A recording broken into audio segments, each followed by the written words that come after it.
Hello, and welcome to our guide to Monster Hunter Rise, the latest game in Capcom's Monster Hunter series, coming to Nintendo Switch next Friday, March 26th. For this video, we want to overview the Monster Hunter series for newcomers, as well as longtime players of the series, and those of you who got started with Monster Hunter World. We'll be starting with an overview of the series for complete newcomers, so if you've played Monster Hunter before, you can use the annotations to skip ahead to our sections about what returning players need to know. For those of you who are new to the series, let's dive in. Monster Hunter is a game where you hunt monsters. Monster Hunter is an action RPG built almost entirely around full-length boss fights. The game's combat is built a lot like Dark Souls, although Monster Hunter came first, as you have to manage both stamina and health while dealing with your targets. There are other things you can do like gather eggs and herbs, but playing Monster Hunter for the egg quest is a lot like playing Batman for the Riddler trophies. The core gameplay of Monster Hunter is you and up to 3 other hunters kicking the absolute hell out of monsters that range from human-sized T-Rex to Eldritch God Bone Kraken.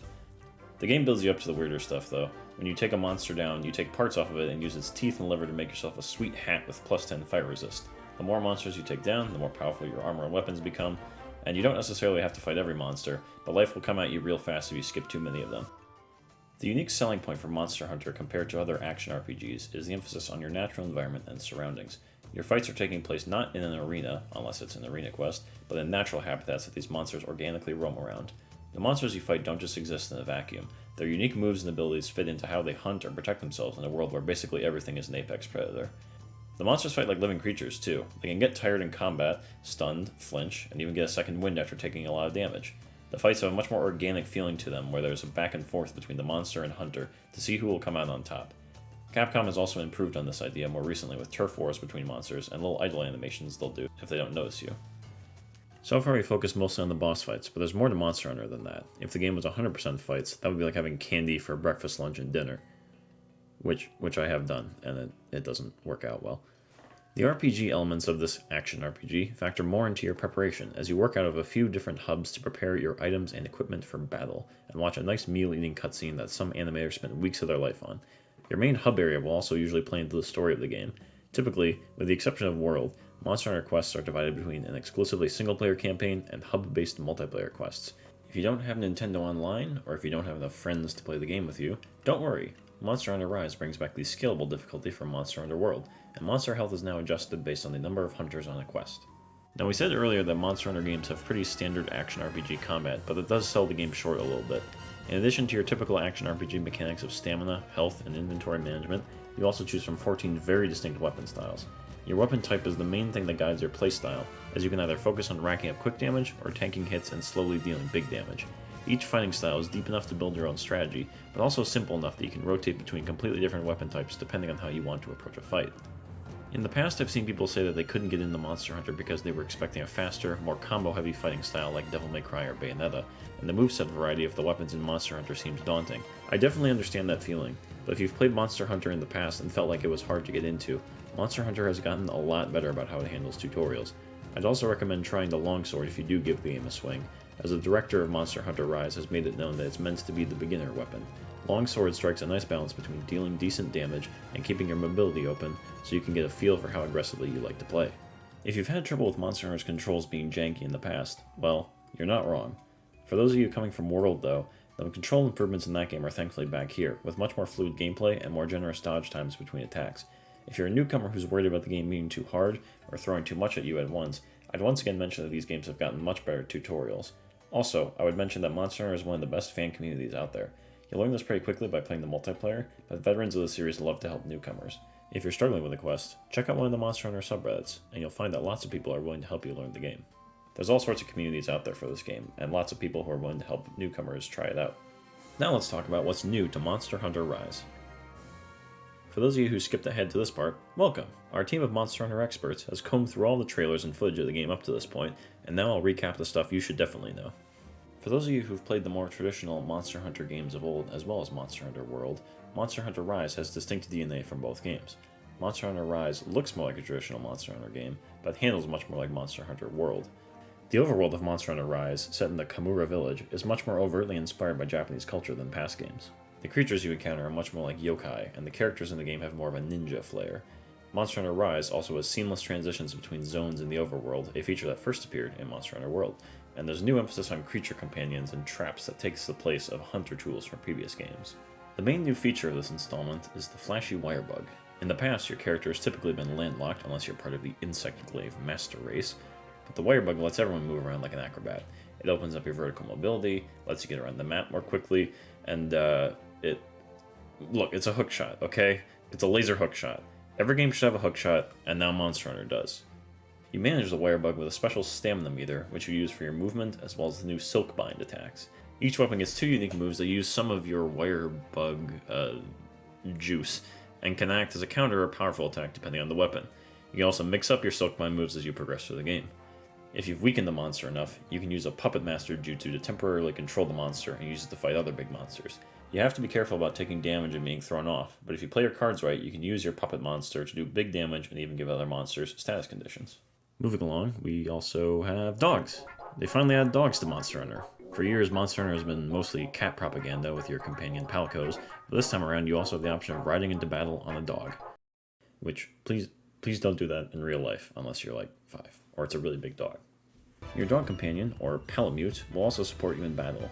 You can Tokyo Drift on it, and you can also pet the dog, which is nice. There's basically no reason not to use the dog in this game. What's that? What? Is this real?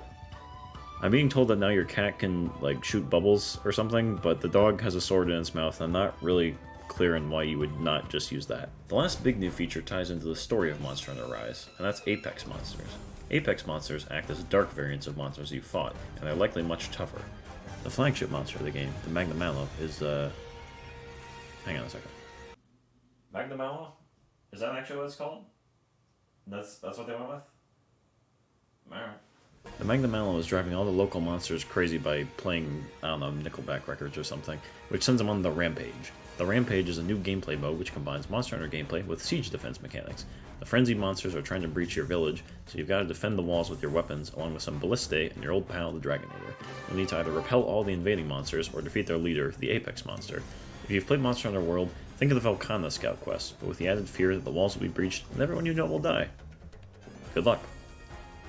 Those are all the big new features we know about, but it's worth noting that Capcom has confirmed Monster Hunter Rise will receive title updates after launch that will occasionally add more new and returning monsters. The first of these updates will come in later April and include the Chameleos. It will also unlock the Hunter rank cap, which lets you level up to your heart's content. Now let's look at what Monster Hunter World players can expect from Monster Hunter Rise. For starters, let's talk about the monster list. From what we've seen so far, it looks like Capcom wants to cover all of their bases with this game. Nintendo-only players never got a port of Monster Hunter World, and Monster Hunter World attracted a lot of new fans to the series. So with Monster Hunter Rise, Capcom is trying to cover both groups. The monster selection in Rise reflects this, with some monsters that debuted in World appearing here, like the Anjanath and Tobi-Kadachi, along with others that were missing from World, like the Mizutsune and Arzuros. Rise also seems to have less of an emphasis on flying wyverns than World did, which is a nice change of pace. Technical limitations in Monster Hunter World led to that game being dominated by flying and brute wyverns, so it's nice to see a more varied class of monsters appearing in Rise. We've still got some of the fan-favorite flying wyverns, like the Rathalos and the Tigrix, the loud one, but the increased variety of creatures is much appreciated. There are a few smaller changes in the mechanics of Rise that are worth shouting out as well. For those of you who played Monster Hunter Generations Ultimate, the Silk Bind arts we talked about earlier share a lot of DNA with the Hunter arts from Gen U, with the stamina meter mechanic being the major change. Similarly, the Hunter tools from World have been absorbed into the endemic life mechanic, as you can now pick up buffs mid-hunt. Capcom also tweaked the Hunting Horn and Bow weapon classes. Bows can now be used to drop buffs on other hunters instead of just dropping rocks on them. And for the Hunting Horn, let's just say that if the World Hunting Horn was like this, the Rise Hunting Horn is like this. Across the board, weapons have also had their tripping effect reduced, to make multiplayer a smoother experience overall. Probably the biggest change from Monster Hunter World is the removal of the Clutch Claw. The Clutch Claw was pretty divisive in World, but with Rise, the developers seem to have brought back all the elements of the mechanic that actually worked well. Combat in Monster Hunter World was heavily built around bashing monsters into walls, but in Rise, this only comes into play for wyvern riding. The Wirebug mechanic absorbed all of the best parts of the Clutch Claw, while leaving it up to the players how much they wanted to take advantage of it. This is actually a really smart compromise that Capcom snuck into the game. They kept the hookshot in their game, but they didn't build the entire game around it. The last thing I wanted to talk about in this section is the story of Monster Hunter Rise. In Monster Hunter World, you are in uncharted territory and studying the unknown, but in this game you're in a sleepy little village, and your goal is to defend the village from various monsters that lurk in the night. It's a pretty big shift, but I think it's one that World Hunters will appreciate, as there's now more stuff like ruins on the maps to explore, and more variety in the NPCs. Speaking of which, there seems to be a much larger focus on the characters in the village compared to other Monster Hunter games. Of particular interest is the focus on the Maiden Twins. Not only are they hunters in their own right, which is nice, but they appear to be important to the story in general. One last note, let's look at the logo of the game. Now we're going to get into some deep clickbait trailer analysis stuff here for a moment, but just bear with me. If you look at this blue design here, I don't think this is just for style. I think this might be a hint of what the game's plot is going to be about. When you think about the emphasis on twins in this game, it might be reflected in the monster design as well. Maybe this is a head and this is a tail. Maybe this is two twin dragons that you have to fight together. Maybe this is two dragons that, never mind. Obviously this is speculation, because of course it is, the game's not out yet, but it would be pretty cool if the twin dragons actually factored into the plot of the game. It would make sense given the wyvern ride feature. Maybe you have to fight one dragon with the other. Just something to think about as we come up on the release of the game. And by the way, if I'm wrong, this wasn't my idea, this was Alex's idea. So to close, I wanted to say that we covered a lot of ground in this video, but if you're someone who wanted to check out this series for the first time, I hope this guide was helpful. I mentioned earlier that the Monster Hunter community is one of the most welcoming video game communities out there, and that's part of why we made this video. This video isn't an ad, we just really wanted to share the series with more people. With that being said, Capcom, if you want to sponsor this channel, leave a comment.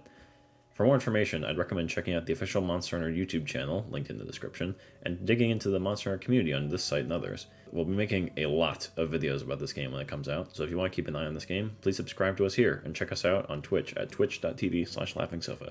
Thanks for watching.